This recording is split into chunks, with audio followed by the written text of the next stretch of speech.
Το www.islamhouse.com παρουσιάζει «Γιατί επέλεξα το Ισλάμ», βασισμένο σε αληθινή ιστορία. Εισαγωγή. Ω εσύ που αναζητάς την αλήθεια, αν την αναζητάς πραγματικά, παραμέρισε όλες τις προκαταλήψεις και άνοιξε την καρδιά σου. Μην αφήνεις τους άλλους να κρίνουν ή να λάβουν κάποια απόφαση για σένα. Αφού υπόθηκαν τα παραπάνω, θα ήθελα να μοιραστώ μαζί σου αυτήν την όμορφη αφήγηση σχετικά με το ταξίδι ενός ανθρώπου προς την αλήθεια. Πιστεύω πως το καλύτερο θα ήταν να μας τη διηγηθεί ο ίδιος. Έτσι θα σε αφήσω με τον κύριο Τόμας. Ξεκινώ με το όνομα του Αλλά, του Παντελεήμονα του Πολυεύσπλαχνου. Γεννήθηκα από αφοσιωμένους καθολικούς χριστιανούς γονείς. Από τα νεαρότερα χρόνια μου, ο πατέρας μου μερικές φορές με έπαιρνε μαζί του όταν πήγαινε να κηρύξει. Ήταν εμφανές ότι ήθελε να τον διαδεχτώ στο επάγγελμά του. Μέχρι να φτάσω τη 12η τάξη, μπορούσα να κηρύξω τα Ευαγγέλια με τον τρόπο μου. Στο κολέγιο, συχνά συναντιόμουν με τους προτεστάντες συμφοιτητές μου και συζητούσαμε τις διαφορές στις πεποιθήσεις και στις πράξεις λατρείας μας. Όταν τελείωσα το πρώτο έτος του κολεγίου, είχα λάβει επαρκώς τα θεμέλια της γνώσης της χριστιανικής πίστης σύμφωνα με την Καθολική Εκκλησία. Έλαβα μια υποτροφία από την Εκκλησία και ως αντάλλαγμα για τη βοήθεια που έλαβα, απαιτούταν να λάβω κάποια ηθική καθοδήγηση στην κατανόηση μερών της βίβλου υπό τον αρχιερέα της Εκκλησίας που με αγαπούσε πολύ και ήταν στενά δεμένος μαζί μου. Όντας στην πρώτη ομάδα για το μάθημα, καθόμουν και μελετούσα για τα μαθήματά μου μέχρι αργά τη νύχτα. Ένα βράδυ, ενώ κοιμόμασταν και εγώ ήμουν απορροφημένος στα μαθήματά μου, μία ιδέα ήλθε ξαφνικά στο μυαλό μου. Να εξετάσω το δόγμα της Αγίας Τριάδας, τη βασική πεποίθηση του χριστιανισμού. Στο μυαλό μου ήρθε η διερώτηση πώς ο Θεός υπάρχει σε τρισυπόστατη μορφή και παρόλα αυτά έχει μία θεία φύση, μία βούληση και είναι από μία ουσία. Η αποτυχία μου να συμφιλιωθώ με την πίστη στη Τριάδα, σύμφωνα με τη λογική και την επιστήμη, μου έφερε μεγάλη πνευματική ανησυχία. Οι μέρες περνούσαν και πολλές φορές σκεφτόμουν να ζητήσω από τον πατέρα μου να με βοηθήσει στη λύση του προβλήματος που απασχολούσε το μυαλό μου. Μα ήξερα ότι ο πατέρας μου δεν θα εκτιμούσε ποτέ την παραμικρή αμφιβολία για τις δογματικές πεποιθήσεις του καθολικού σχολείου. Ωστόσο, κάποια μέρα, την οποία βρήκα τον πατέρα μου να έχει καλή διάθεση και τον ρώτησα για την Αγία Τριάδα, εκείνος είπε τελικά: «Στα ζητήματα της πίστης πρέπει κανείς να σταματά να χρησιμοποιεί τη λογική του. Αυτό το δόγμα δεν μπορεί να το αντιληφθεί η ανθρώπινη λογική. Πρέπει κανείς να πιστεύει σε αυτό το δόγμα μόνο με την καρδιά και το μυαλό του». Αυτή η απάντηση από τον πατέρα μου με αναστάτωσε πολύ. Όλη η σκέψη μου επικεντρώθηκε στην ερώτηση που είχε γίνει οπωσδήποτε ένα πολύ σοβαρό πρόβλημα που απασχολούσε το μυαλό μου και αναρωτιόμουν. Αυτά είναι τα θεμέλια στα οποία είναι χτισμένο το οικοδόμημα της χριστιανικής πίστης. Η βάση της πίστης μου είναι μόνο ζήτημα τυφλής ακολουθίας σε μια πεποίθηση που μου έχουν υπαγορεύσει, η οποία δεν μπορεί να σταθεί λογικά, να ελεγχθεί με ψύχρεμα και αμερόληπτα επιχειρήματα με καθαρή συνείδηση. Ανησύχησα πολύ και αποφάσισα να πιστέψω τυφλά στην Τριάδα. Κάποια μέρα, ένας από τους γυρεότερους λέκτορές μας καθόταν μόνος του στο γραφείο του. Μπήκα με την άδειά του και τον ρώτησα αν μπορούσε να με βοηθήσει να λύσω ένα για μένα περίπλοκο πρόβλημα. Τον ρώτησα να μου εξηγήσει πώς ο Θεός, μία μόνο οντότητα, μπορεί να υπάρχει ταυτόχρονα σε τρία άτομα: τον Πατέρα, τον Υιό, Ιησού και το Άγιο Πνεύμα. Ο λέκτορας χαμογέλασε και είπε: «Μήπως δεν σου αρέσει η παραμονή μου εδώ σε αυτό το κολέγιο?» Τον ρώτησα «Γιατί, κύριε?» Εκείνος είπε: «Τι νομίζεις πως θα μου κάνουν οι αρχές του κολεγίου, οι οποίοι είναι βαθιά θρησκευόμενοι καθολικοί, αν κάποιος τους ενημερώσει ότι συζητώ στο ιδιωτικό μου γραφείο πράγματα που αντιτίθενται στη χριστιανική πίστη? Θα με κρατήσουν άλλο στο προσωπικό του κολεγίου? Αν θέλεις να συζητήσεις κάτι εδώ, πρέπει αυτό να περιορίζεται σε θέματα που αφορούν τα μαθήματά σου». Εν συνεχεία, κλείσαμε ένα ραντεβού για να τον δω στο σπίτι του. Την Κυριακή, όταν τον συνάντησα, το πρώτο που με ρώτησε ήταν τι με έκανε να αναρωτηθώ για το δόγμα της Τριάδας. Είπα ότι ήθελα να μάθω πόσο δυνατά μπορούσε να σταθεί το δόγμα όσον αφορά τη λογική. Χαμογέλασε και είπε: «Γιατί δεν ρωτάς κάποιον από τους ιερείς σου?» Είπα: «Τους ρώτησα, μα είπαν ότι αποτελεί θέμα πίστης και δεν υπόκειται στη λογική ή στη φιλοσοφία. Αυτό με αναστάτωσε. έγειρε την ερώτηση μέσα μου αν αυτό που πιστεύω είναι παράλογο. Γιατί να το ακολουθήσω τυφλά? Είναι ο Θεός τόσο άδικος που περιμένει από τον άνθρωπο να πιστέψει κάποιο δόγμα για τον εαυτό του, το οποίο δεν μπορεί να συλλάβει ο ανθρώπινος εγκέφαλος? Σας ζητώ, Κύριε, να μου δείξετε κάποια μέθοδο για να βρω τη λύση για την πιθανότητα μιας τέτοιας ύπαρξης, όπως θέλει να πιστέψουμε το δόγμα της Τριάδας. Ο λέκτορας χαμογέλασε και είπε: «Αγαπητέ Τόμας, αν υποθέσουμε ότι θέλεις με κάποιον μαθηματικό τύπο να σου αποδείξω πώς το νερό μπορεί να παραμείνει νερό και ταυτόχρονα να είναι και φωτιά, ή πώς η πέτρα μπορεί να είναι πέτρα και ταυτόχρονα να είναι και νερό, πώς μπορώ να το κάνω αυτό? Δεν νομίζω πως ποτέ κανείς λογικός άνθρωπος στη γη μπορεί να συλλάβει τέτοια πιθανότητα. Πώς μπορεί ο πάντα ζών Θεός, που είναι πάντα ζών, να είναι ταυτόχρονα και θνητός, δηλαδή να είναι άνθρωπος που θα υποστεί το θάνατο από άλλους ανθρώπους, και πώς το ίδιο θνητό όν μπορεί να είναι ταυτόχρονα ο απόλυτος αθάνατος Θεός? Αυτό είναι ένα πρόβλημα που οι ιερείς μας θέλουν να πιστέψουμε και πρέπει απλά να πιστέψουμε σε αυτό, και κανείς δεν έχει ποτέ την επιλογή της αμφισβήτησης της πρακτικής εφαρμογής αυτού του ασύλληπτου δόγματος. Συνέχισε λέγοντας: «Το θέμα είναι πως όταν ο Θεός, στον οποίο πιστεύουμε ως έναν, είναι ένας και μοναδικός, αυτό σημαίνει πως ο Θεός είναι μόνο ένας όσον αφορά την ουσία της ύπαρξής του, ελεύθερος από κάθε διαφορετικό ή αποκλίνοντα παράγοντα που σχετίζεται με την καθαρή ή την απόλυτη ενότητά του, και αυτό δικαιολογεί ότι είναι ο ένας και μοναδικός. Η διαίρεση σημαίνει πως δεν είναι ο ένας και μοναδικός, μα μια σύνθεση κάποιων μεταβλητών, και το προϊόν της σύνθεσης δεν μπορεί με τίποτα να αποκαλεστεί ένας, με την αληθινή σημασία της μοναδικότητας. Και σίγουρα, εκείνος που εξαρτά την ύπαρξή του πάνω στα διάφορα συστατικά του, δεν μπορεί να είναι ανεξάρτητος στις πράξεις του, ενώ ο Θεός είναι ο ένας και μοναδικός, ανεξάρτητα παντοδύναμος, στη βούληση και στις πράξεις του. Εξάλλου, πώς γίνεται οποιαδήποτε τρία ξεχωριστά όντα με τρεις παραλλαγές να δικαιολογείται ότι είναι τρεις ξεχωριστές οντότητες, να παραμείνουν τρεις οντότητες με ξεχωριστές ιδιότητες η μία από την άλλη και να γίνονται νοητά ο ένας, ο αδιέρετος, χωρίς την παραμικρή παρέκκληση στη μοναδικότητα? Κάποιος που αποκαλείται μοναδικός πρέπει να είναι απόλυτα ανεξάρτητος στην ύπαρξή του, κύριε Τόμας. Είναι αδύνατο να βρει κανείς τη λύση στον προβληματισμό για το δόγμα της Αγίας Τριάδας, καθώς πρόκειται για έναν ασύλληπτο από τον ανθρώπινο νου γρίφο. Συνέχισε λέγοντας: «Το μόνο θέμα είναι ότι εμείς, οι χριστιανοί, είμαστε αποκλεισμένοι από τις τεράστιες πηγές γνώσης για την αλήθεια και από τον υψηλότερο παράγοντα στα θέματα θρησκείας που βρίσκεται έξω από το πλήρωμά μας, αποκαλώντας κάθε μη χριστιανό ως έργο του διαβόλου. Εμείς οι χριστιανοί, κύριε Τόμας, πάνω στην τρέλα μας να αυξήσουμε τη θέση και την κατάταξή μας, έχουμε διαδραματίσει τόσο άσχημο ρόλο, ώστε ο Σερ Ντένισον Ρον έπρεπε αναγκαστικά να αποκρύψει την αλήθεια σχετικά με αυτό στον πρόλογό του στη μετάφραση του Κορανίου από τον Τζορτζ Σέιλ. Εξεπλάγει ακούγοντας τα επιχειρήματα του γυραιού λέκτορα, ο οποίος ήταν γνωστό ότι ήταν καθολικός, και ταυτόχρονα ενθαρρύνθηκα που η αμφιβολία μου σχετικά με την αλήθεια του γνώματος της Τριάδας ήταν κάτι που είχε κάνει έναν υψηλά μορφωμένο και φωτισμένο μυαλό, σαν του λέκτορα των μαθηματικών, να αναρωτηθεί γι' αυτό. Η μελέτη μου για το ζήτημα στην Ισλαμική λογοτεχνία και στη μετάφραση του Κορανίου άνοιξαν τα μάτια μου σε πολλούς σπουδαίους και πολύ σημαντικούς παράγοντες που επηρεάζουν την ανθρώπινη ζωή στη γη. Κάποτε επισκέφτηκα το λέκτορα στο σπίτι του και, προς μεγάλη μου έκπληξη, ανακάλυψα ότι είχε στην κατοχή του μεγάλη ποσότητα βιβλίων σχετικά με το Ισλάμ. Τον ρώτησα στη συνέχεια: «Μπορώ να μάθω, κύριε, αν εσείς έχετε ασπαστεί την πίστη των μουσουλμάνων?» Απάντησε: «Μην ανησυχείς για τις προσωπικές μου επιλογές». Πήρα το αντίγραφο της μετάφρασης του Κορανίου από τον Τζορτζ Σέιλ και διάβασα την εισαγωγή του Σερ Ντένισον Ρος. Η εισαγωγή πρέπει να διαβαστεί με ιδιαίτερη προσοχή. Ο Σερ Ρος είπε: «Για πολλούς αιώνες, η γνώση που είχε η πλειοψηφία των Ευρωπαίων για το Μωαμεθανισμό βασιζόταν σχεδόν αποκλειστικά σε διαστρεβλωμένες αναφορές κάποιων φανατικών χριστιανών, οι οποίες οδήγησαν σε διακρίσεις και σε πλήθος βαρέων συκοφαντιών.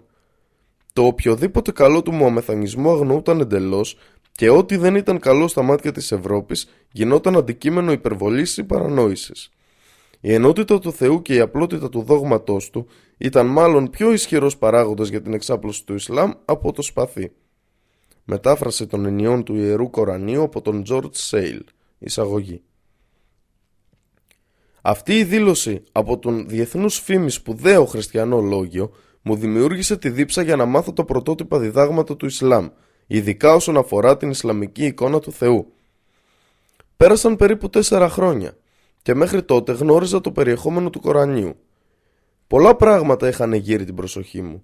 Είχα συζητήσει πολλά σημεία όπου είχα αμφιβολίες με τον καθηγητή, ο οποίος, όπως είδα, είχε διαβάσει το Κοράνιο αρκετές φορές και μάλιστα με πιο κριτικό μάτι. Τώρα πια λαχταρούσα να γνωρίσω μερικούς μουσουλμάνους λογίους για να διασταυρώσω με αυτούς μερικές αμφιβολίες μου για την Ισλαμική πίστη. Κάποτε σκέφτηκα τον Ινδουισμό, μα όσα έβλεπα καθημερινά με τα μάτια μου, κατάρες και διατήρηση του θεσμού των καστών που κυριαρχούσε μπροστά μας και περισσότερο από όλα η ειδωλολατρία και η τέλεση πολυάριθμων τελετουργικών, δεν με δελέασαν να ψάξω περισσότερο τα δόγματά του. Δεν θα μπορούσα ποτέ να καταλάβω την ανωτερότητα που απαιτείται αποκλειστικά και αυθαίρετα από τα μέλη συγκεκριμένων καστών, απλά και μόνο επειδή έτυχε να έχουν γεννηθεί σε αυτές. Είχα δει με τα ίδια μου τα μάτια πως άνθρωποι που ανήκουν σε συγκεκριμένες κάστες θεωρούνται κατώτεροι στην κοινωνία και οι υπόλοιποι τους φέρονται σαν παρείες, ενώ δεν τους επιτρέπεται ούτε να μπαίνουν σε ινδουιστικούς ναούς. Είδα αυτούς τους ανθρώπους να μην τους επιτρέπεται καν να πιούν νερό από τα πηγάδια που προορίζονται για τις ανώτερες κάστες. Το χάος στην κοινωνική ζωή που προκαλεί η διαίρεση των ανθρώπων σε κάστες και υποκάστες από τον Ινδουισμό και η παράλογη ανωτερότητα μιας κάστας έναντι μιας άλλης είναι από μόνα τους τόσο αποκρουστικά που κανείς δεν θα έμπαινε στον κόπο να μελετήσει τα δόγματα εκείνης της πίστης. Καθώς δυσανασχετούσα με το σύστημα των καστών και το διαχωρισμό στις Ινδουιστικές κοινωνίες, θυμήθηκα αυτόματα τους παρόμοιους περιορισμούς ανάμεσα στους χριστιανούς. Αναρωτήθηκα, γιατί να ασκώ κριτική σε άλλους ανθρώπους και στις πεποιθήσεις τους, όταν η θρησκεία στην οποία ανήκω ο ίδιος περιέχει και αυτή ταξικό διαχωρισμό? Δεν προορίζονται οι εκκλησίες της χριστιανοσύνης αποκλειστικά για μέλη συγκεκριμένων αιρέσεων δογμάτων? Δεν υπάρχουν εκκλησίες που ανήκουν σε μια συγκεκριμένη αίρεση δόγμα και οι οποίες δεν μπορούν να χρησιμοποιηθούν από ανθρώπους που ανήκουν σε άλλη αίρεση δόγμα? Δεν έχει αποτύχει ο χριστιανισμός να ενώσει την ανθρωπότητα σε μια ανθρώπινη κοινωνία? Κήρυξε ο Ιησούς όλες αυτές τις διαφορές και τις διαφωνίες, τις οποίες εμείς οι χριστιανοί έχουμε εισάγει σαν νεωτερισμούς? Τότε δεν είμαστε μακριά από τα αρχικά αντικείμενα της αποστολής του Ιησού Χριστού. Αντίθετα με τις ασυμφιλίωτες διαφορές και τις αναρρύθμιτες διχόνοιες στα πληρώματα του Ινδουισμού και του Χριστιανισμού, εντυπωσιάστηκα πολύ από τη γνήσια και αληθινή αδελφοσύνη που εφαρμόζεται μέρα νύχτα από τους μουσουλμάνους. Ένα μουσουλμανικό τζαμί είναι ένα τζαμί που προορίζεται για όποιον αποκαλείται μουσουλμάνος και δεν υπάρχει κράτηση θέσεων στα τζαμιά. Είδα με τα μάτια μου μουσουλμάνους από όλες τις κοινωνικές θέσεις, διαφορετικών κοινωνιών και οικονομικών θέσεων και εθνικοτήτων, να στέκονται όλοι μαζί σε μια σειρά, στραμμένοι προς μια κατεύθυνση, να προσεύχονται σε έναν Θεό, σε μια γλώσσα και μετά την προσευχή να δίνουν τα χέρια ο ένας στον άλλον. Η αδελφοσύνη και η κοινωνική ισότητα απαιτούνται στη θεωρία από περισσότερες σχολές σκέψης ανά τον κόσμο. Είδα λοιπόν ότι κάτι τέτοιο αποτελεί μια συνεχή ζωντανή πραγματικότητα στην καθημερινή ζωή των μουσουλμάνων. Κάποια μέρα πληροφορήθηκα από τον καθηγητή, ο οποίος με τον καιρό είχε γίνει καλός μου φίλος, ότι κάποιος μουσουλμάνος λόγιος θα παρέδιδε μερικές ομιλίες στα αγγλικά για τον προφήτη του Ισλάμ σε ένα μέγαρο κοντά στο μεγάλο τζαμί στην πόλη μου. Και οι δύο παρευρεθήκαμε στις ομιλίες και συναντήσαμε τον λόγιο, ο οποίος ήταν παλιός φίλος του καθηγητή μου. Μιλήσαμε μαζί του για αρκετά σημαντικά ζητήματα. Κατά τη διάρκεια της συνάντησής μου με τον μουσουλμάνο λόγιο, τον ρώτησα αν θα είχε την καλοσύνη να απαντήσει σε μερικές ερωτήσεις μου για δική μου πληροφόρηση. Είπε, θα απαντήσω ευχαρίστως στις ερωτήσεις σου. Έθεσα τις ακόλουθες ερωτήσεις, στις οποίες απάντησε με μεγάλη του ευχαρίστηση. Ποια άλλη απόδειξη έχετε για το ότι ο Μοχάμαντ ήταν στα αλήθεια προφήτης του Θεού πέρα από το Κοράνιο? Απάντησε, έχεις τη βίβλο μαζί σου? Εγώ είπα ναι. Μου διάβασε τα ακόλουθα εδάφια, το ένα μετά το άλλο. Πράξεις Αποστόλων, κεφάλαιο 3, εδάφια 22-24. Επειδή ο Μωυσής είπε στους πατέρες ότι «Ο Κύριος ο Θεός σας θα σηκώσει σε εσάς προφήτην από τους αδελφούς σας σαν και εμένα. Αυτόν θα ακούτε σύμφωνα με όλα όσα θα μιλήσει σε εσάς. Και κάθε ψυχή που δεν θα ακούσει εκείνον τον προφήτη θα εξολοθρευθεί από το λαό. Δευτερονόμιο, κεφάλαιο 18, εδάφια 18 έως 19. Προφήτην ανάμεσα από τους αδελφούς τους θα σηκώσω σε αυτούς, όπως εσένα, και θα βάλω τα λόγια μου στο στόμα του και θα τους μιλήσει όλα όσα εγώ τον προστάζω. Και ο άνθρωπος που δεν θα υπακούσει τα λόγια μου, που αυτός θα μιλήσει εξ ονόματός μου, εγώ θα το εκζητήσω από αυτόν. Πράξεις Αποστόλων, κεφάλαιο 7, εδάφιο 37. Αυτός είναι ο Μωυσής που είπε στους γιους Ισραήλ: προφήτην από τους αδελφούς σας θα σηκώσει σε εσάς ο Κύριος ο Θεός σας, όπως εμένα. Αυτόν θα ακούτε. Κατά Ιωάννην, κεφάλαιο 14, εδάφιο 16. Ο Ιησούς λέει: «Και εγώ θα παρακαλέσω τον Πατέρα και θα σας δώσει άλλον παράκλητο, για να παραμείνει μαζί σας για πάντα». Κατά Ιωάννην, κεφάλαιο 16, εδάφιο 7. «Εγώ όμως σας τη λέω την αλήθεια, ότι σας συμφέρει να αναχωρήσω εγώ. Γιατί αν δεν αναχωρήσω, δεν θα έρθει σε εσάς ο παράκλητος. Αν όμως αναχωρήσω, θα τον στείλω σε εσάς». Κατά Ιωάννην, κεφάλαιο 16, εδάφια 12-13. «Έχω πολλά ακόμα να σας πω, όμως δεν μπορείτε τώρα να τα βαστάξετε. Αλλά όταν έρθει εκείνος, το πνεύμα της αλήθειας, θα σας οδηγήσει σε όλη την αλήθεια. Επειδή δεν θα μιλήσει από τον εαυτό του, αλλά θα μιλήσει όσα πρόκειται να ακούσει και θα σας αναγγείλει τα μέλλοντα». Διάβασα τα αποσπάσματα, τα οποία είχα ξαναδιαβάσει αρκετές φορές στο παρελθόν, μα αυτή τη φορά η μεγάλη αυτοπεποίθηση με την οποία ο Λόγιος μου ζήτησε να διαβάσω τα εδάφια από τις δικές μου ιερές γραφές ως απόδειξη του ισχυρισμού του, προσέθεσε νέο φως σε αυτά, ώστε να κατανοήσω το ζήτημα με ψυχραιμία. Κι όμως, απάντησα: «Μα η προφητεία αναφέρεται στον ερχομό του Ιησού». Χαμογέλασε και είπε: «Ξαναδιάβασε το εδάφιο. Δεν λέει ότι ο Θεός θα στείλει προφήτη σαν τον Μωυσή? Δηλαδή θα στείλει έναν άντρα που γεννήθηκε από μητέρα και πατέρα σαν τον Μωυσή, ενώ ο Ιησούς γεννήθηκε μόνο από μητέρα? Εξάλλου, ο προφήτης που υποσχέθηκε ο Θεός στους ανθρώπους πρέπει να ήταν άνθρωπος σαν τον Μωυσή, ενώ εσύ αποκαλείς τον Ιησού Υιό του Θεού. Ο Μωυσής ήταν προφήτης που έφερε νόμο, και εκείνος που θα είναι σαν αυτόν θα πρέπει να φέρει νόμο, ενώ ο Ιησούς ήταν μόνο ένας εφαρμοστής του νόμου, που ακολουθούσε τον νόμο των 10 εντολών, τις οποίες ήδη είχε φέρει ο Μωυσής. Τέλος, θα ήταν αντίθετο με την κοινή λογική να υποστηρίξει κανείς ότι το εγώ και το αυτός, δηλαδή το πρώτο και το τρίτο πρόσωπο, σημαίνουν το ίδιο, ή ότι εκείνος που φεύγει προφητεύοντας τον ερχομό κάποιου άλλου και αυτός ο άλλος να είναι το ίδιο πρόσωπο. Το επιχείρημα ήταν αρκετά λογικό. Έπειτα ρώτησα το Λόγιο: «Δεν πιστεύετε στον Ιησού ως Υιό του Θεού? Δεν μπορεί ο Ιησούς να είναι ο ίδιος ο Θεός σε ανθρώπινη μορφή?» Ο Λόγιος χαμογέλασε και απάντησε με καλή διάθεση: «Μπορεί να υπάρξει γιος του οποιοδήποτε χωρίς σύζυγο νεαρέμου? Μπορεί κανείς που πιστεύει ότι ο Ιησούς είναι ο Υιός του Θεού να φανταστεί ταυτόχρονα ότι η Παρθένος Μαρία χρησιμοποιήθηκε από το Θεό ως σύζυγος? Ας ζητήσουμε προστασία από το Θεό ενάντια σε τέτοιες εκτροπές του μυαλού μας. Η λέξη Υιός που χρησιμοποιείται στη βίβλο μπορεί μόνο να σημαίνει δημιούργημα ή κάποιος που έλαβε ζωή από το Θεό. Σε άλλη περίπτωση, τι έχεις να πεις για το ότι ο Ιησούς αναφέρεται στον εαυτό του ως Υιός του ανθρώπου? Ήρθε ο Υιός του ανθρώπου τρώγοντας και πίνοντας, και λέτε: «Δέστε, ένας άνθρωπος φαγάς και κρασοπότης, φίλος τελωνών και αμαρτωλών». Κατά Λουκάν 7:34. Θα ντραπεί και ο Υιός του ανθρώπου. Κατά Λουκάν 9:26. Πρέπει ο Υιός του ανθρώπου να παραδοθεί στα χέρια αμαρτωλών ανθρώπων. Κατά Λουκάν 24:7. Θα σας τη δώσει ο Υιός του ανθρώπου. Κατά Ιωάννην 6:27. Ο Ιησούς ανέφερε το Θεό ως πατέρα του και επίσης ως πατέρα μας, κάτι που σημαίνει ότι ο Θεός είναι πατέρας του Ιησού όσο είναι πατέρας και δημιουργός όλων μας.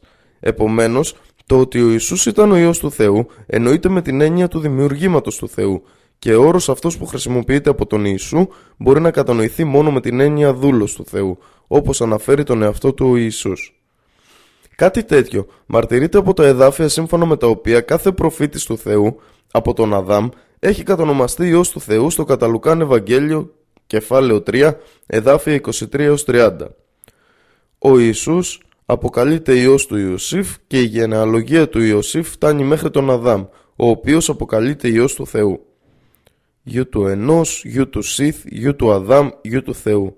Κατά Λουκάν 3.38. Αυτές οι απαντήσεις στη βίβλο δημιούργησαν μια βαθιά εντύπωση στο μυαλό μου για τη συγκριτική μελέτη στην οποία επιδίδονται οι μουσουλμάνοι και για το πόσο δυνατή και λογική είναι στην πίστη τους για τη μοναδικότητα του Θεού. Ρώτησα το λόγιο: πιστεύετε στη βίβλο ως θείο βιβλίο ή όχι?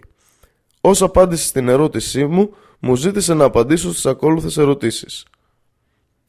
Είναι η βίβλος που βρίσκεται στα χέρια σου το βιβλίο που ο Ιησούς έγραψε ως γραφή αποκαλυφθής από το Θεό? Όχι. Διέταξε ο Ιησούς ή επιθύμησε οποιαδήποτε στιγμή στη ζωή του να γραφτεί οτιδήποτε για λογαριασμό του? Όχι. Γράφτηκε η βίβλος που βρίσκεται στα χέρια σου κατά τη διάρκεια της ζωής του Ιησού? Όχι. Γράφτηκε η βίβλος που βρίσκεται στα χέρια σου αμέσως μετά την αναχώρηση του Ιησού? Όχι. Είπε έπειτα: διάβασε σε παρακαλώ τη σελίδα 17 του Ιδρυτής του Χριστιανισμού και η θρησκεία του, που δημοσιεύτηκε από την Χριστιανική Λογοτεχνική Κοινωνία Μαδράς. Αναφέρεται σε αυτό το βιβλίο. Ολόκληρη η βίβλος περιλαμβάνει 66 βιβλία, γραμμένα από 40 διαφορετικούς συγγραφείς σε διάστημα 15 περίπου αιώνων. Στο βιβλίο δηλώνεται ξεκάθαρα ότι ο ίδιος ο Ιησούς Χριστός δεν έγραψε τίποτα.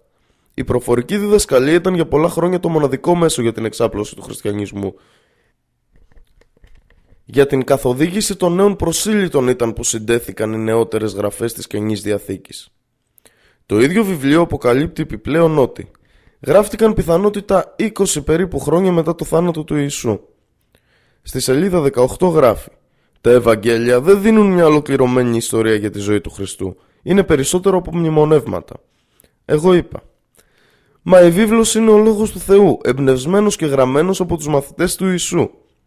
Χαμογέλασε ξανά και είπε: κύριε Τόμας, αν η βίβλος είναι το βιβλίο των μαθητών του Ιησού, πώς εξηγείτε τις διαφορές στο βιβλίο, εάν πρόκειται να είναι ο εμπνευσμένος λόγος του Θεού? Δεν περιέχει η καθολική βίβλος ορισμένα βιβλία που η εκδοχή των προτεσταντών δεν περιέχει? Έχετε διαβάσει τι λέει ο κύριος Wilson σχετικά με τη βίβλο στην εισαγωγή της Diaglo που δημοσιεύτηκε από τη Watchtower Society? Αν δεν είχε εκδοθεί με βασιλική άδεια, δεν θα τιμόταν τώρα από τους Άγγλους και Αμερικανούς προτεστάντες, παρόλο που έχει έλθει απευθείας από το Θεό. Έχει αποδειχτεί ότι περιέχει περισσότερα από 20.000 λάθη. Σχεδόν 700 ελληνικά χειρόγραφα είναι άγνωστα και μερικά από αυτά είναι πολύ παλαιά, ενώ ο μεταφραστής του στην κοινή είχε μόνο το πλεονέκτημα περίπου 8 χειρογράφων, κανένα από τα οποία δεν χρονολογείται πριν το 10ο αιώνα. Δεν βασίζεται η βίβλος σε 8 χειρόγραφα, ενώ σήμερα υπάρχουν διαθέσιμα 700 χειρόγραφα? Αν όσα περιέχονται σε όλα αυτά τα χειρόγραφα αποτελούν και εκείνα τον εμπνευσμένο λόγο του Θεού, γιατί αυτά τα χειρόγραφα έμειναν εκτός? Υπό το φως όλων αυτών των γεγονότων που τώρα γνωρίζετε, αν πιστεύετε ακόμα στη βίβλο ως τον εμπνευσμένο λόγο του Θεού, μπορείτε να συνεχίσετε, αλλά δεν μπορείτε να περιμένετε να το κάνει το ίδιο ολόκληρος ο κόσμος. Αν προβείτε σε μια σοβαρή και αμερόληπτη έρευνα της Παλαιάς και της Καινής Διαθήκης, θα βρείτε σε αυτές το σύνολο των βλασφημιών που επινόησε ο εβραϊκός νους κατά του Λότ, του Δαβίδ, του Νόε και του Αβραάμ, που ήταν οι Απόστολοι του Θεού. Και ο Νόε άρχισε να είναι γεωργός και φύτεψε ένα αμπέλι. Και ήπια από το κρασί και μέθησε και γυμνώθηκε μέσα στη σκηνή του. Και ο Χαμ, ο πατέρας του Χαναάν, είδε τη γύμνωση του πατέρα του και το ανήγγειλε στους δύο αδελφούς του έξω. Και παίρνοντας ο Σιμ και ο Ιάφεθ το ένδυμα, το έβαλαν πάνω στις δύο πλάτες τους. Και περπατώντας πισόπλατα, σκέπασαν τη γύμνωση του πατέρα τους και τα πρόσωπά τους ήσαν προς τα πίσω και δεν είδαν τη γύμνωση του πατέρα τους. Γένεση, κεφάλαιο 9, εδάφια 20 έως 23. Και ο Λότ διέπραξε μοιχεία με τις δύο κόρες του. Και ο Λότ ανέβηκε από τη Σιγόρ και κατοίκησε στο βουνό και μαζί του οι 2 θυγατέρες του, επειδή φοβήθηκε να κατοικήσει στη Σιγόρ. Και κατοίκησε σε σπήλαιο αυτός και οι 2 θυγατέρες του. Και η μεγαλύτερη είπε στη νεότερη: «Ο πατέρας μας είναι γέροντας και άνθρωπος δεν υπάρχει επάνω στη γη για να μπει μέσα προς εμάς, σύμφωνα με τη συνήθεια ολόκληρης της γης. Έλα, ας ποτίσουμε τον πατέρα μας κρασί και ας κοιμηθούμε μαζί του και ας αναστήσουμε σπέρμα από τον πατέρα μας». Πότισαν λοιπόν τον πατέρα τους κρασί κατά τη νύχτα εκείνη. Και η μεγαλύτερη μπήκε μέσα και κοιμήθηκε με τον πατέρα της. Και εκείνος δεν κατάλαβε ούτε πότε αυτή πλάγιασε και πότε σηκώθηκε. Και την επαύριο η μεγαλύτερη είπε στη νεότερη: «Δες, εγώ κοιμήθηκα χθες με τον πατέρα μας. Αν τον ποτίσουμε κρασί και τούτη τη νύχτα, και μπαίνοντας μέσα εσύ, κοιμήσου μαζί του και ας αναστήσουμε σπέρμα από τον πατέρα μας». Πότισαν λοιπόν και εκείνη τη νύχτα τον πατέρα τους κρασί, και αφού σηκώθηκε η νεότερη, κοιμήθηκε μαζί του. Και εκείνος δεν κατάλαβε ούτε πότε αυτή πλάγιασε και πότε σηκώθηκε. Και συνέλαβαν οι 2 θυγατέρες του Λώτ από τον πατέρα τους. Και η μεγαλύτερη γέννησε γιο και αποκάλεσε το όνομά του Μωάβ. Αυτός είναι ο πατέρας των Μωαβιτών μέχρι σήμερα. Αλλά και η νεότερη γέννησε γιο και αποκάλεσε το όνομά του Βεναμί. Αυτός είναι ο πατέρας των Αμμονιτών μέχρι σήμερα. Γένεση 19, 30-38. Ο Δαβίδ πήρε τη σύζυγο του στρατιώτη του. Και προς την εσπέρα, όταν ο Δαβίδ σηκώθηκε από το κρεβάτι του, περπατούσε επάνω στην ταράτσα του βασιλικού σπιτιού. Και από την ταράτσα είδε μια γυναίκα να λούζεται, και η γυναίκα ήταν υπερβολικά ωραία στην όψη. Και ο Δαβίδ έστειλε και ερεύνησε για τη γυναίκα. Και κάποιος είπε: «Δεν είναι αυτή η Βηθσαβέ, η θυγατέρα του Ελιάμ, η γυναίκα του Ουρία του Χεταίου?» Και ο Δαβίδ έστειλε μηνυτές και την πήρε. Και όταν ήρθε σε αυτόν, κοιμήθηκε μαζί της, επειδή είχε καθαριστεί από την ακαθαρσία της, και γύρισε στο σπίτι της. Και η γυναίκα συνέλαβε, και στέλνοντας μήνυμα στον Δαβίδ, ανήγγειλε και είπε: «Είμαι έγκυος». Και ο Δαβίδ έστειλε μήνυμα στον Ιωάβ λέγοντας: «Στείλε μου τον Ουρία τον Χεταίο». Και ο Ιωάβ έστειλε στο Δαβίδ τον Ουρία. Και όταν ο Ουρίας ήρθε σε αυτόν, ο Δαβίδ ρώτησε πώς έχει ο Ιωάβ και πώς έχει ο λαός και πώς έχουν τα πράγματα του πολέμου. Και ο Δαβίδ είπε στον Ουρία: «Κατέβα από το σπίτι σου και πλύνε τα πόδια σου». Και ο Ουρίας βγήκε από το σπίτι του βασιλιά, και πίσω του ήρθε μερίδιο από το τραπέζι του βασιλιά. Ο Ουρίας όμως κοιμήθηκε δίπλα στην θύρα του σπιτιού του βασιλιά μαζί με όλους τους δούλους του κυρίου του, και δεν κατέβηκε στο σπίτι του. Και όταν ανήγγειλαν στο Δαβίδ λέγοντας: «Ο Ουρίας δεν κατέβηκε στο σπίτι του», ο Δαβίδ είπε στον Ουρία: «Εσύ δεν έρχεσαι από οδηπορία, γιατί δεν κατέβηκε στο σπίτι σου?» Και ο Ουρίας είπε στο Δαβίδ: «Η Κιβωτός και ο Ισραήλ και ο Ιούδας κατοικούν σε σκηνές, και ο κύριος μου ο Ιωάβ και οι δούλοι του κυρίου μου είναι στρατοπεδευμένοι επάνω στο πρόσωπο της πεδιάδας. Και εγώ θα πάω στο σπίτι μου για να φάω και να πιω και να κοιμηθώ με τη γυναίκα μου. Ζεις και ζει η ψυχή σου, δεν θα κάνω αυτό το πράγμα». Και ο Δαβίδ είπε στον Ουρία: «Μείνε εδώ και σήμερα και αύριο θα σε εξαποστείλω». Και έμεινε ο Ουρίας στην Ιερουσαλήμ εκείνη τη μέρα και την επόμενη. Και ο Δαβίδ τον κάλεσε και έφαγε μπροστά του και ήπιε και τον μέθησε. Και την εσπέρα βγήκε να κοιμηθεί επάνω στο κρεβάτι του μαζί με τους δούλους του κυρίου του, πλην στο σπίτι του δεν κατέβηκε. Και το πρωί ο Δαβίδ έγραψε μια επιστολή στον Ιωάβ και την έστειλε διαχειρός του Ουρία. Και στην επιστολή έγραψε λέγοντας: «Βάλτε τον Ουρία απέναντι στη σκληρότερη μάχη.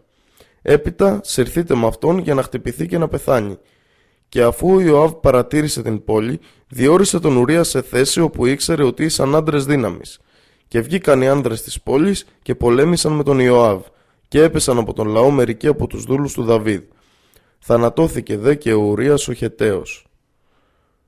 Δεύτερο βιβλίο Σαμουήλ, κεφάλαιο 11, εδάφια 2 έως 17. Τι? Πιστεύετε εσείς οι μουσουλμάνοι ότι και οι άλλοι προφήτες του Θεού εκτός από τον Μοχάμαντ είναι εντελώς αναμάρτητοι και άγιοι? Εκείνος μου απάντησε απαγγέλλοντάς μου τα ακόλουθα εδάφια του Κορανίου. Πείτε, ó μουσουλμάνοι, πιστέψαμε στον Αλλά και σε ό,τι στάλθηκε σε μας και σε ό,τι στάλθηκε στον Αβραάμ, τον Ισμαήλ, τον Ισαάκ, τον Ιακώβ και στους Ασσάμπατ, τους 12 γιους του Ιακώβ, και σε ό,τι δόθηκε στον Μωυσή και στον Ιησού και σε ό,τι δόθηκε στους προφήτες από τον Κύριό τους.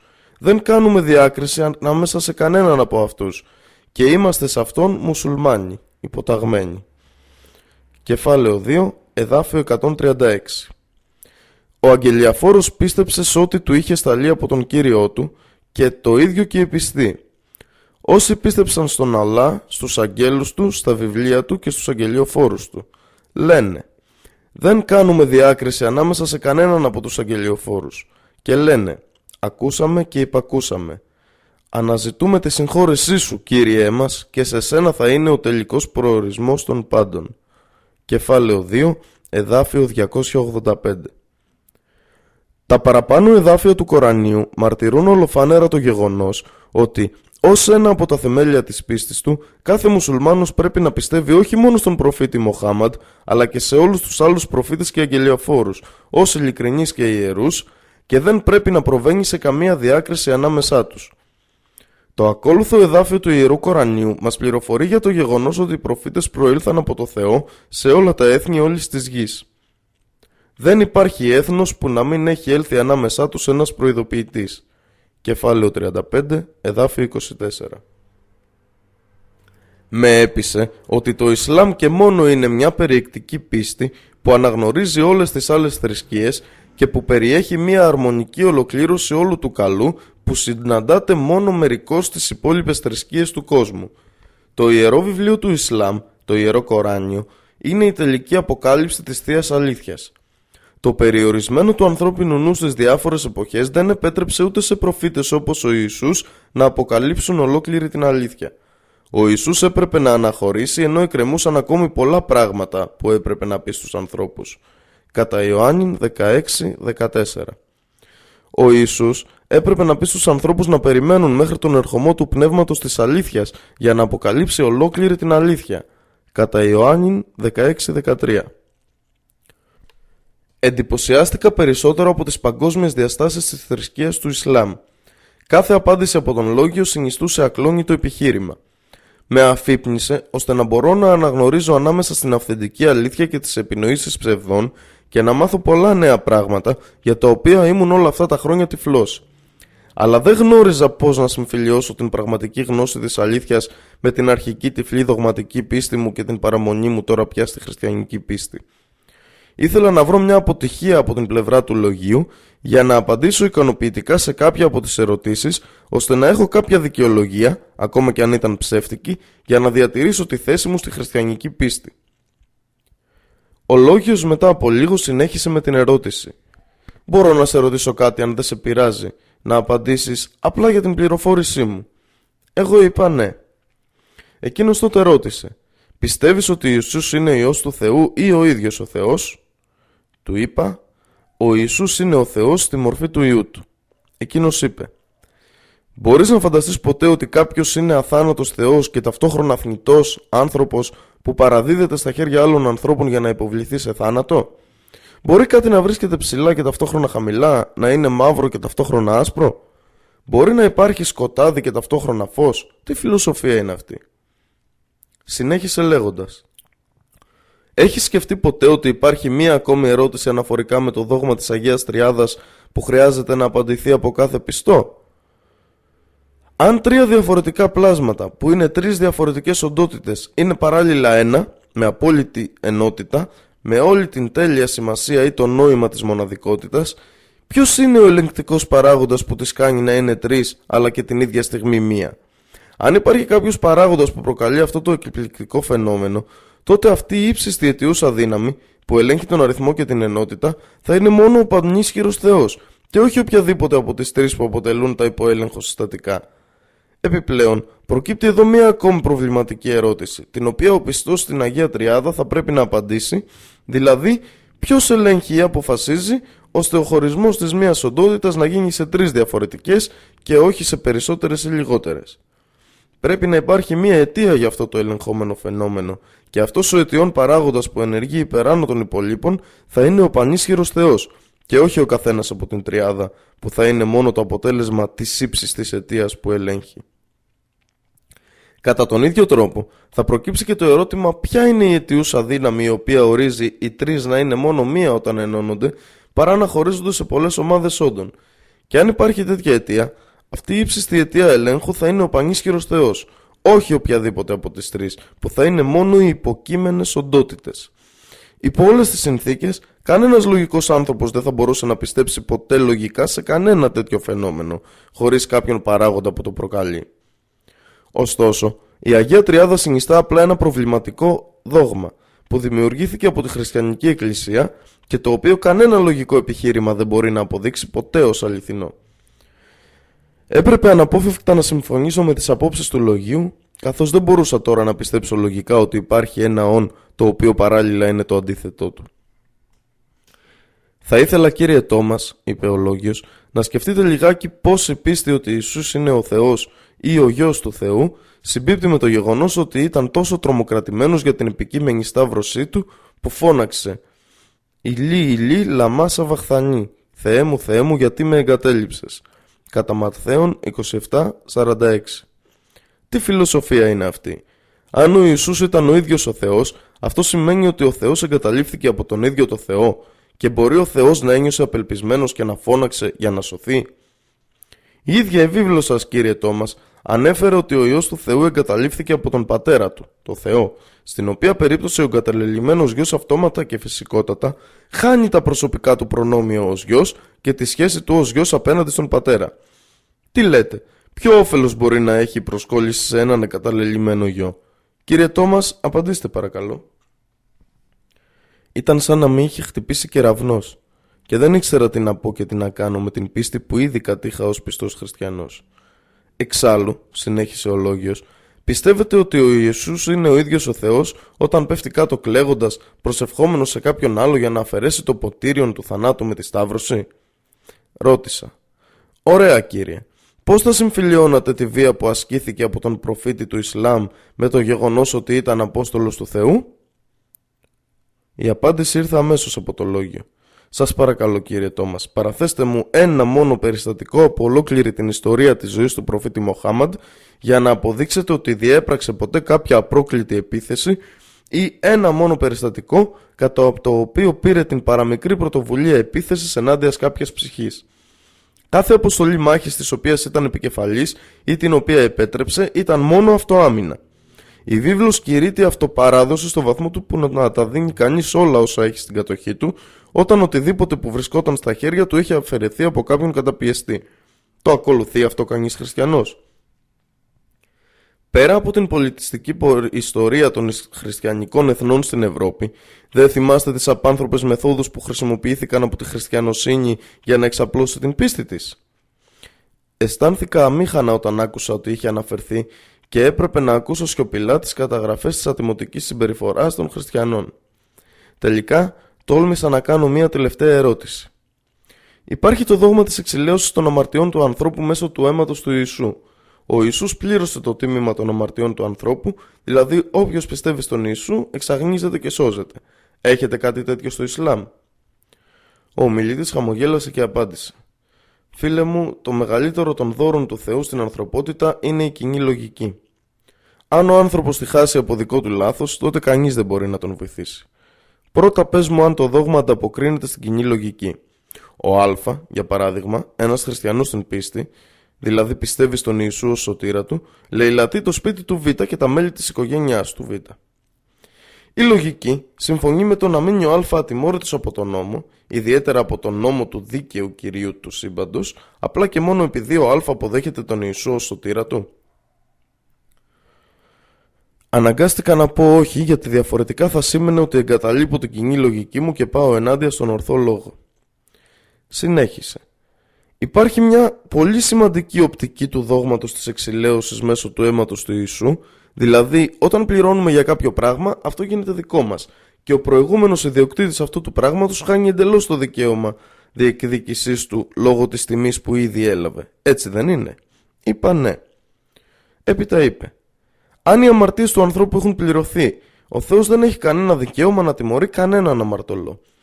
Κάθε αμαρτωλός που πιστεύει απλά στο Θεό θα είναι ελεύθερος να κάνει σε αυτόν τον κόσμο οτιδήποτε του επιβάλλουν τα ομά του ένστικτα. Γιατί ο Θεός, ο Κύριος του, δεν έχει κανένα δικαίωμα ούτε καν να ανακρίνει κάποιον αμαρτωλό, γιατί ο Ιησούς ανέλαβε το κόστος όλων των αμαρτιών του. Ακούγεται αυτό σε καμία περίπτωση λογικό και σύμφωνο με την κοινή λογική? Μπορεί αυτό το δόγμα να συμβάλλει ώστε η ζωή στη γη να συνεχιστεί για μία στιγμή με ειρήνη και ασφάλεια? Συνέχισε.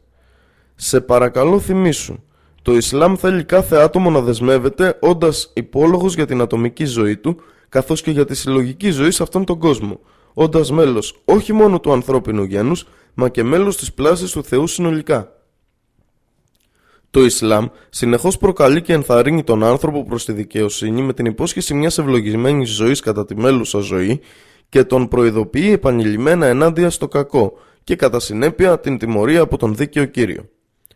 Το Ιερό Κοράνιο προειδοποιεί συνεχόμενα λέγοντας «Και να φοβάστε την ημέρα της κρίσης, κατά την οποία κανένα άτομο δεν θα ωφελήσει κανένα άλλο, ούτε θα γίνει δεκτή καμία αποζημίωση λύτρα από αυτόν, ούτε καμία διαμεσολάβηση δεν θα το ωφελήσει, ούτε θα βοηθηθούν».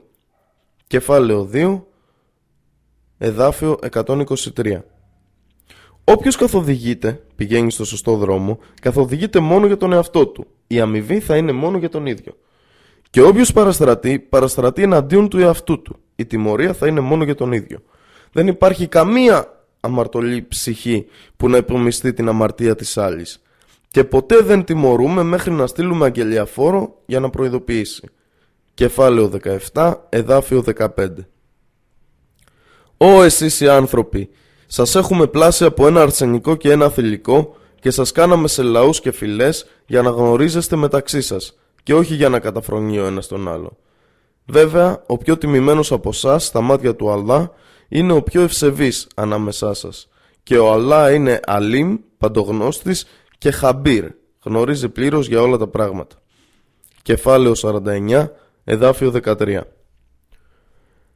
Ενώ απειλεί τον άνθρωπο με αυστηρή τιμωρία ως αποζημίωση για τα κακά που θα έχει κάνει, το Ιερό Κοράνιο εμπερικλεί επίσης το άπειρο έλεος του Παντελεήμονα Κυρίου, ο οποίος δεν θέλει ο άνθρωπος, όσο αμαρτωλός κι αν είναι, να μην έχει καμία ελπίδα για έλεος και τη συγχώρεσή του. Ο μόνος όρος για τη συγχώρεση είναι η μεταμέλεια του αμαρτωλού για τις αμαρτίες του και η πρόθεση να επανορθώσει για τη συμπεριφορά του στο μέλλον, σε συνδυασμό με την αποκαρδιάς υπακοή και ευγνωμοσύνη στον Παντελεήμονα Κύριο για την ατέλειωτη χάρη του. Για όνομα του Θεού, κύριε Τόμας, πείτε μου, ποιο νομίζετε ότι είναι λογικό? Να κάνει κανείς τον άνθρωπο μεθυσμένο και απρόσεκτο από την αμαρτία, δηλαδή να τον κάνει να έχει παράλογη από το πεποίθηση για το τίμημα των αμαρτιών του σαν να έχουν ήδη πληρωθεί από κάποιον, ή το να προειδοποιήσει τον άνδρα να αφοσιωθεί στην αρετή και να μένει μακριά από το κακό, δηλαδή να τον προειδοποιήσει από τις φυσικές συνέπειες, την τιμωρία από τον δίκαιο Κύριο για οποιαδήποτε άσχημη συμπεριφορά ή ανυπακοή. Αισθάνθηκα εκείνη την ημέρα την κενότητα του δόγματος της εξηλαίωσης, πάνω στο οποίο είναι χτισμένο όλο το οικοδόμημα της χριστιανικής πίστης. Το θείο έλεος του Κυρίου ανέτειλε στην καρδιά μου με ένα νέο φως της Θείας καθοδήγησης. Ευχαρίστησα το Θεό που με έβγαλε από τα νύχια αυτής της παραπλανητικής δογματικής πεποίθησης και με καθοδήγησε στο Ισλάμ, το οποίο βρήκα ο ίδιος μόνος μου μέσω μιας αμερόληπτης αναζήτησης προς το σωστό και ίσιο δρόμο προς τη σωτηρία, την οποία ο Παντελεήμων Κύριος έστειλε στην ανθρωπότητα μέσω του τελευταίου Αποστόλου του, Μοχάμαντ. Όταν αποκάλυψα στο λόγιο την αποδοχή μου στο αληθινό επιχείρημά του και τον ευχαρίστησα, μου είπε «Τόμας, πρέπει να ευχαριστήσεις τον Θεό που σε ευλόγησε με την ελεήμονα υπόσχεσή του προς κάθε ειλικρινή αναζητητή της αλήθειας».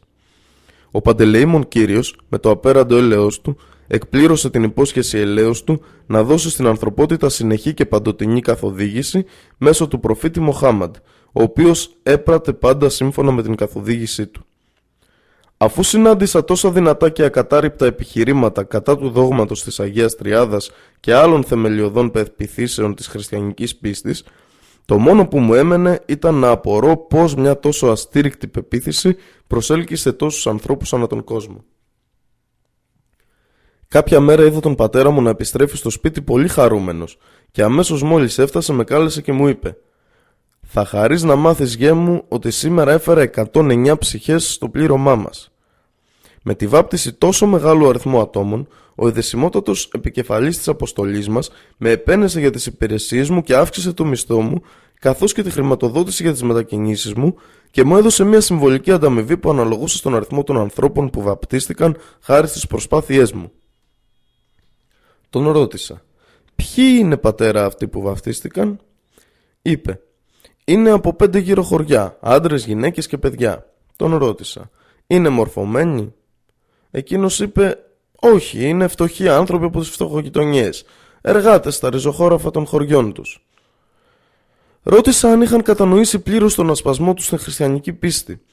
Θα άντεχε κανείς τους κάποια αντεξέταση ενάντια στην απόφασή τους να αφήσουν το πλήρωμα που ακολουθούσαν και να εισέλθουν στο πλήρωμα της χριστιανικής πίστης?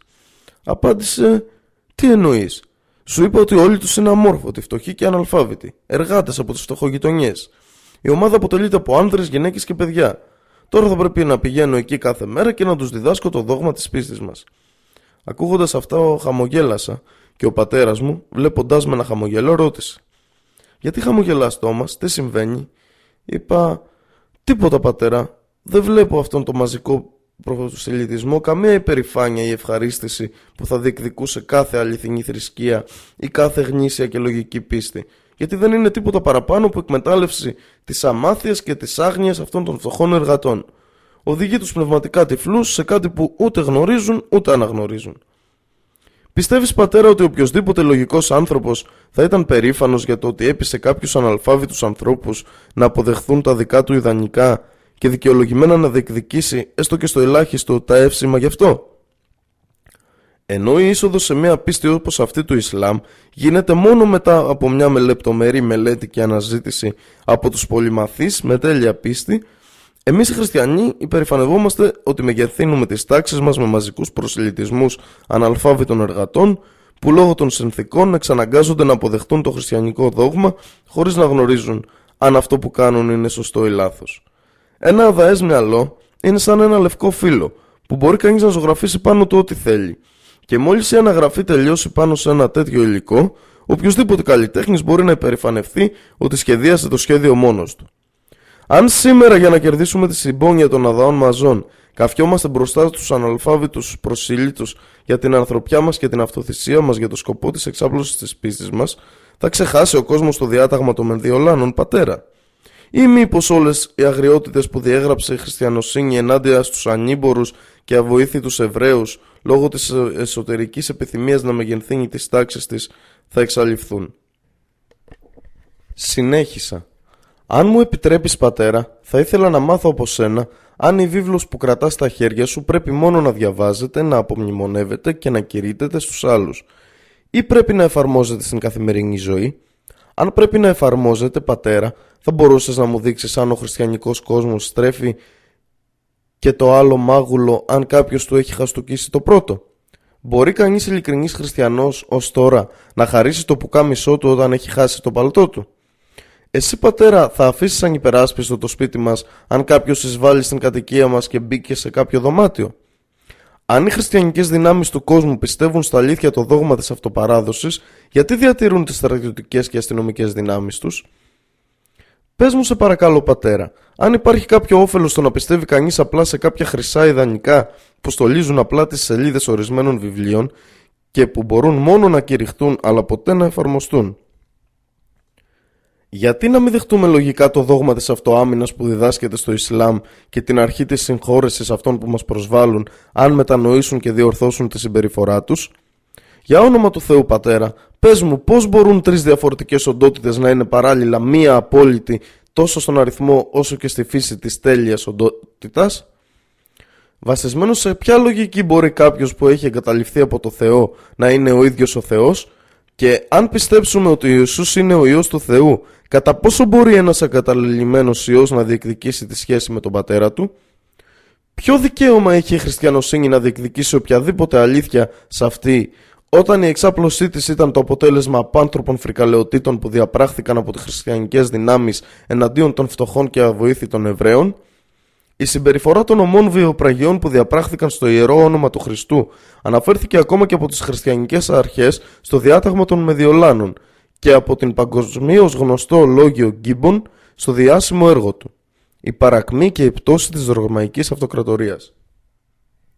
Το δόγμα της εξηλαίωσης μέσω του αίματος του Ιησού θα προσελκύσει φυσικά τους αμαρτωλούς που έχουν αμαρτάνει και που δεν θέλουν να πάψουν να αμαρτάνουν, υπό την προστασία του δόγματος ότι το τίμημα των αμαρτιών τους έχει ήδη πληρωθεί, και ωστόσο πολύ χειρότεροι αμαρτωλοί, που οι ίδιοι έχουν επιλέξει να είναι έτσι, δεν θα λάβουν την παραμικρή τιμωρία για τα αποτρόπαια εγκλήματά τους, γιατί έχοντας πληρώσει ο Ιησούς για τις αμαρτίες των ανθρώπων, ο Θεός έχασε το δικαίωμα να τιμωρήσει το εξής τους αμαρτωλούς.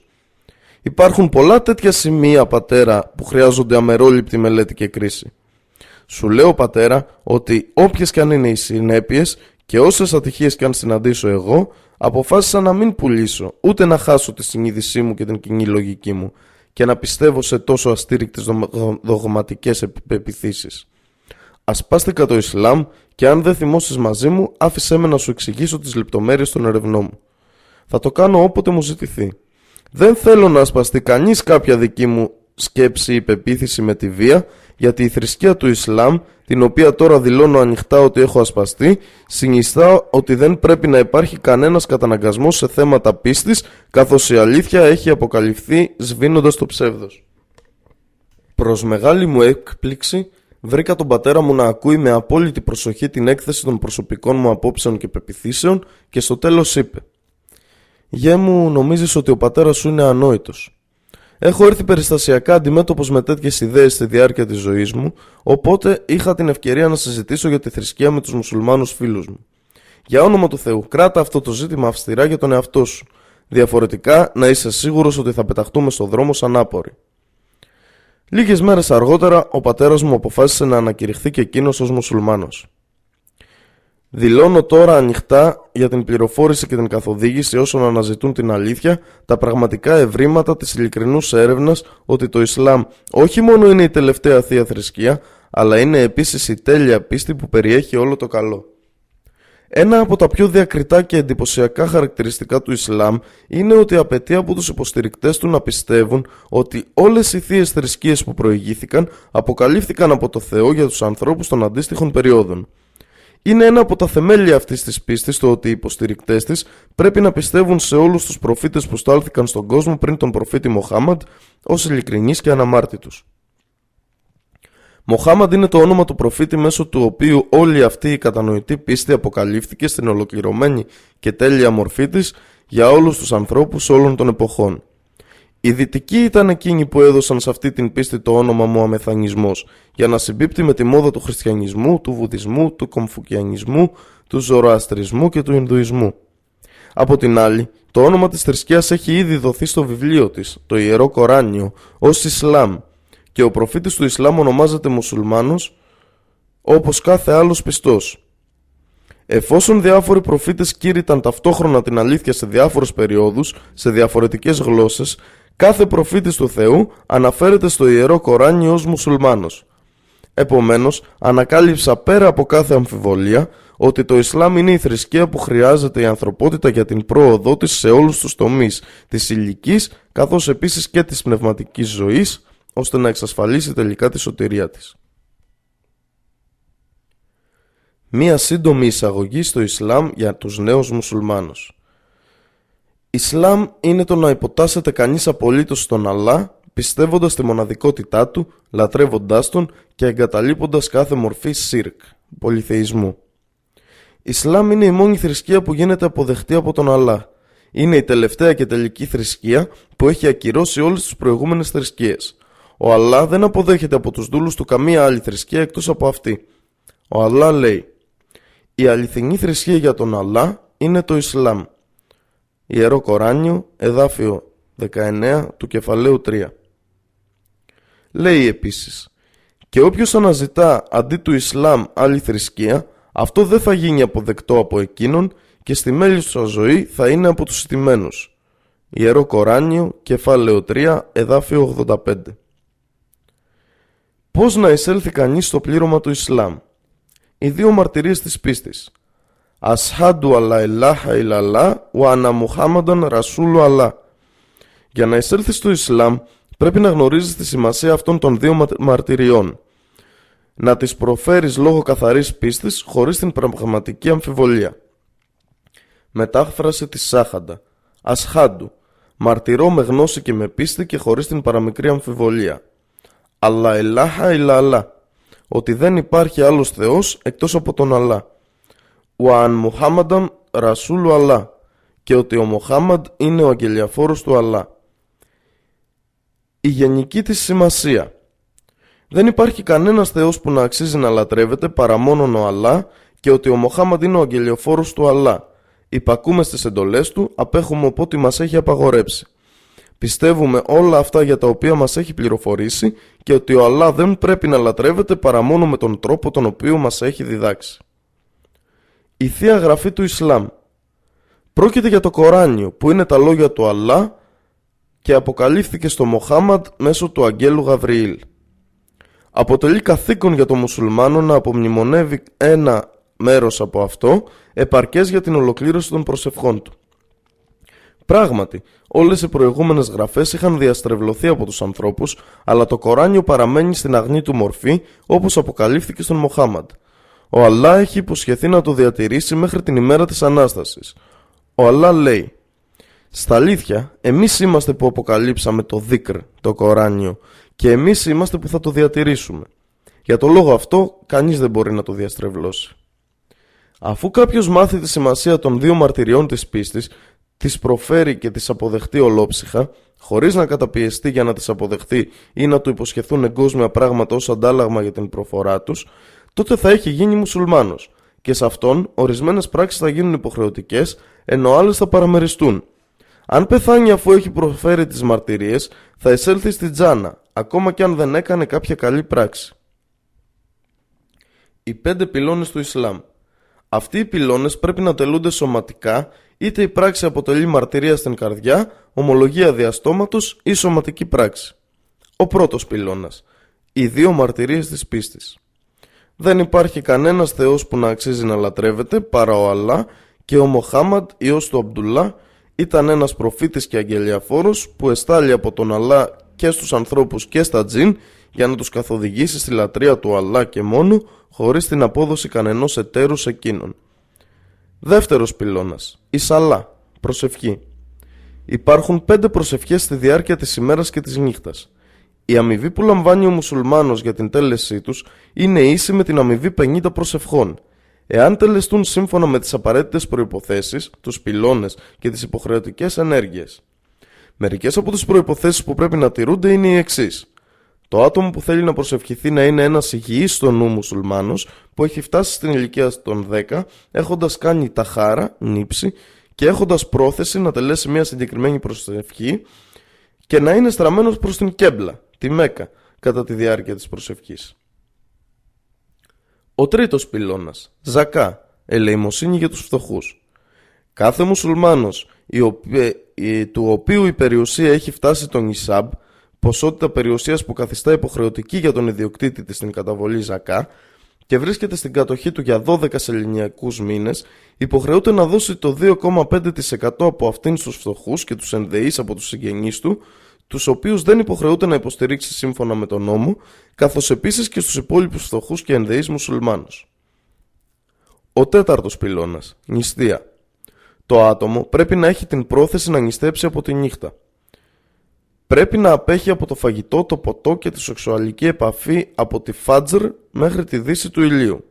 Ο μήνας της νηστείας ονομάζεται Ραμαντάν. Είναι υποχρεωτική για κάθε έλογο ενήλικα μουσουλμάνο. Ο πέμπτος πυλώνας, Χάτζ, προσκύνημα. Πρόκειται για την επίσκεψη στη Μέκα με την πρόθεση να τελεστεί η Ούμρα και το Χάτζ. Αποτελεί καθήκον για κάθε ενήλικα υγιή μουσουλμάνου που έχει την οικονομική δυνατότητα να το τελέσει μία φορά στη ζωή του. Όποιος απορρίπτει κάποιον από αυτούς τους πυλώνες λόγω απιστίας ή νοθρότητας θα γίνει κάφιρ, άπιστος και θα εξέλθει από το πλήρωμα του Ισλάμ. Οι 6 πυλώνες της πίστης. 1. Πίστη στον Αλλά. Δηλαδή η πίστη στο ότι εκείνος είναι ο δημιουργός, ο πάροχος, αυτός που προκαλεί το θάνατο και τη ζωή και αυτός στα χέρια του οποίου βρίσκονται όλες οι υποθέσεις. Είναι ο πρώτος, πριν από τον οποίο δεν υπάρχει κανείς. Είναι ο ύψιστος, πάνω από τον οποίο δεν υπάρχει κανείς και είναι ο παντογνώστης, από τον οποίο τίποτα δεν είναι κρυφό. Πιστεύουμε σε όλα τα όμορφα ονόματά του και στις ιδιότητές του, χωρίς να τα διαστρεβλώνουμε ή να τα συγκρίνουμε. Ο Αλλά λέει: δεν υπάρχει τίποτα σαν αυτόν και αυτός είναι ο Ασσαμέι, αυτός που ακούει τα πάντα, ο Αλμπασίρ, αυτός που βλέπει τα πάντα. 2. Πίστη στους αγγέλους. Είναι αξιότιμοι δούλοι που υπακούν στον Αλλά. Ανάμεσά τους είναι ο Γαβριήλ, ο Μιχαήλ, ο Ισραφήλ, ο Ριντουάν, ο Μάλικ και οι άγγελοι που καταγράφουν τις καλές και τις κακές πράξεις των ανθρώπων. 3. Πίστη στις Θείες Γραφές, τις οποίες ο Αλλά αποκάλυψε στους προφήτες και τους αγγελιαφόρους του. Η τελευταία γραφή είναι το Κοράνιο. Έχει ακυρώσει όλες τις προηγούμενες γραφές και έτσι δεν επιτρέπεται να εφαρμόζει κανείς οποιαδήποτε άλλη γραφή εκτός από το Κοράνιο. 4. Πίστη στους αγγελιαφόρους. Ο Αλλά τους έστειλε στους ανθρώπους για να τους οδηγήσουν στη λατρεία του Αλλά και μόνο και στο να μην αποδίδουν εταίρους σε εκείνον. Πιστεύουμε ότι τους έστειλε ο Αλλά. Ανάμεσά τους είναι ο Νόε, ο Αβραάμ, ο Μωυσής, ο Ιησούς και τελικά ο Μοχάμαντ, ο οποίος είναι ο τελευταίος και ο καλύτερος από αυτούς. 5. Πίστη στην τελική ημέρα. Πρόκειται για την ημέρα της Ανάστασης, την ημέρα της ανταπόδοσης, την ημέρα που οι πιστοί θα εισέλθουν στην Τζάνα, τον Παράδεισο, και οι άπιστοι θα σταλούν στο πύρ της κολάσεως. Όσο για τους αμαρτωλούς που πέθαναν χωρίς να μετανοήσουν, θα υποβληθούν στη βούληση του Αλλά. Είτε θα τους τιμωρήσει είτε θα τους συγχωρήσει. Πίστη στο Αλκάνταρ, πεπρωμένο, τόσο στις καλές όσο και στις κακές του συνέπειες. Να γνωρίζετε ότι οτιδήποτε ορίζεται θα γίνει οπωσδήποτε. Ό,τι είναι να πάθει κανείς θα το πάθει. Όλα όσα συμβαίνουν σε αυτό το σύμπαν έχουν ήδη καταγραφεί στον διατηρημένο πίνακα. Αλλάχ Αλ-Μαχφούδ. Τελική σκέψη. Ελπίζω να διαβάσεις αυτό το βιβλίο με ανοιχτή καρδιά και μυαλό και προσεύχομαι στο Θεό ώστε να δεις το φως της αλήθειας.